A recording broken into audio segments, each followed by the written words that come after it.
بعدك مصر على قرارك علي؟ ما عندي غير حل. معقولة تريد تسويها بينا؟ شروق، تعرفين كل زين اللي دا اسويه كله هذا على مودكم. لا تصعبين الامور علي. علي بدأ اتخيل، يعني معقولة تطلع بهذا الوقت من الكرادة للمنصور؟ ويا حلة الدواء. ليش هيك علي ليش؟ شروق قلت لك على مود الرزق خلاني مخبى العاقلة طعب هذا الوقت. هاي الاشهر الاسابيع شو راح تعيشون بدوني؟ زين ليش ما تطلع على زيتون؟ على الاقل اضمن انه انت على الاقل باكر العصر يمنا.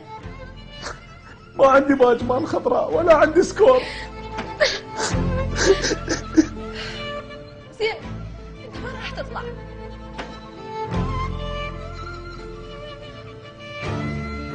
راح اطلع على السيطرة مال السيد الحليم.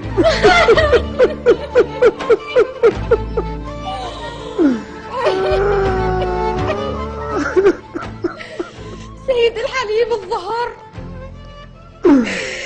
زي ما قلت مرتي جهالي ال3 اشهر وين يروحون؟ هذه الامور اصعب علي. شحن راح اخلص ما راح يبقى لي شيء. بس شو اسوي؟ مجبور، هذا رزق. شلون راح نحكي وياك؟ شلون راح نتواصل وياك؟ أنا شحن مالتي راح يخلص أول 3 أيام. أكو فوق الزواج مال أوس نتواصل على الزواجر. ماشي حبيبي ماشي.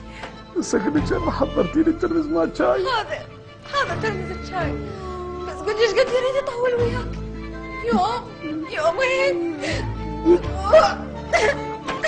ذكرني الشاي ما تشقعد الراس.